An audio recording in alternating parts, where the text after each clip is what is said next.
Fakta data, sempat 10.000 orang terpapar COVID perharinya pada saat ini. Kalau kita orang yang naif dengan polosnya akan berkata, 10.000 orang per hari dikalikan 365 hari dalam setahun, maka di tahun 2021 ini bisa terpapar 3.650.000 orang. Bayangkan, 3,5 juta manusia Indonesia bisa terpapar. Masuk rumah sakit, tenaga medis, dan obat-obatan akan musnah habis dan menjadi risiko buruk bagi keselamatan jiwa mereka yang terpapar. Mudah-mudahan hal ini tidak terjadi. 30 juta vaksin yang kita sudah beli bisa mengurangi serangan musuh tidak terlihat tersebut yang namanya COVID. Kita melihat data secara global di dunia saat ini, coronavirus memapar hampir 100 juta manusia dan dalam sehari kira-kira 250 ribuan orang terpapar di seluruh dunia. Kalau secara perhitungan rata saja, maka 100 juta manusia akan mungkin terpapar di tahun 2021 ini di seluruh dunia.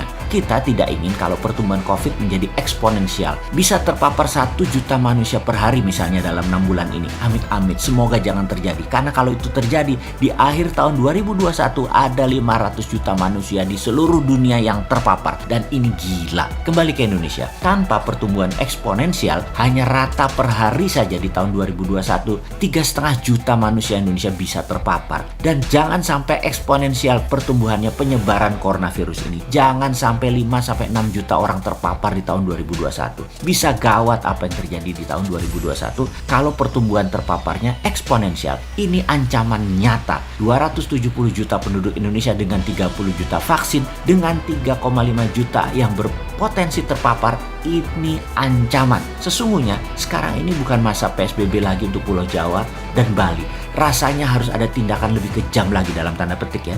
Sebaiknya kita lakukan adalah masuk pit stop, perbaiki engine, ganti ban, isi bensin, ngegas berbarengan satu negara. Pasti Indonesia menjadi negara pemenang. Pasti bisa melewati Amerika dan Cina. Bukan hanya PSBB saja, bukan hanya lockdown saja, tapi solusi keseluruhan yang matang, terencana, dan eksekusinya tepat, kompak. Solusi bagaimana untuk COVID dan ekonomi yang dimaksudkan oleh Bosman kali ini? Begini pertama melihatnya. Banyak yang sebel bin murka ketika harus bayar tes antigen. Padahal bisnis memerlukan kunjungan ke beberapa daerah hingga menjadi terhalang karena mahalnya biaya. Kalau kita 3 hari saja ke sebuah daerah pakai pesawat, kapal, bis, kereta api, maka bisa dites 2 kali. Minimum 500.000 ekstra uang keluar.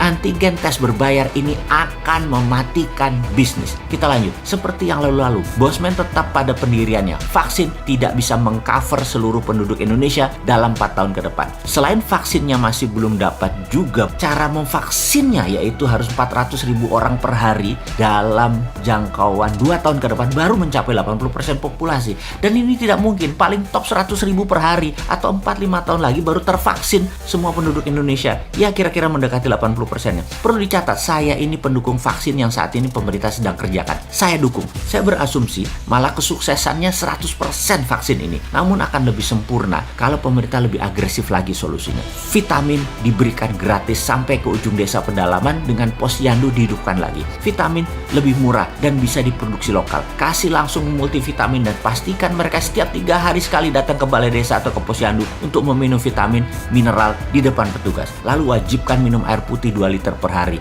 atau 8 gelas setiap 2 jam. Mereka wajib minum air putih. Kombinasi vaksin dan vitamin akan cepat mematahkan mata rantai pertumbuhan penyebaran serta keterpaparan coronavirus. Dari tren 10.000 orang yang kalau belum terpatahkan akan memapar 3,5 juta manusia Indonesia, insya Allah dengan strategi vitamin dan vaksin bisa turun 70%. Setidaknya tidak 3,5 juta manusia yang terpapar, tapi 1 jutaan. Dan tetap saja menakutkan 1 juta itu. Namun sudah menunjukkan tren baik sehingga tahun 2022-2023 akan bisa selesai karena vaksin dan vitamin bisa mengcover wilayah lebih luas dan cepat. Jadi tahun 2022 semester 2 COVID baru teratasi kira-kira kalau pakai versi ini. Ini menakutkan sekali, namun ini kenyataan. Jadi bagaimana ekonomi di masa COVID yang tidak pernah ada kata new normal kalau skenario negatif yang kita paparkan ini terjadi? Maaf nih ya, kita urai negatifnya dulu baru bicara positifnya. berikutnya. Semua ini harus kita strategikan solusinya. Fakta yang bakal terjadi, dunia pariwisata internasional tetap mati suri sampai pertengahan tahun 2021. Wisata di Pulau Bali, dunia entertainment, jumpa darat, bioskop, mall, event, seminar, eksebisi, venue publik, transportasi umum belum bisa bergerak banyak hingga akhir 2021. Sangat perlahan sekali di tahun 2021 ini. Bisnis online, transaksi digital, kargo, paket, bisnis distribusi akan naik 50% di tahun 2021 dibandingkan di tahun 2020. Bisnis kesehatan, farmasi, obat-obatan, jamu, alat rumah sakit, peralatan kesehatan, peralatan olahraga, fitness di rumah, pengobatan modern maupun alternatif naik 100%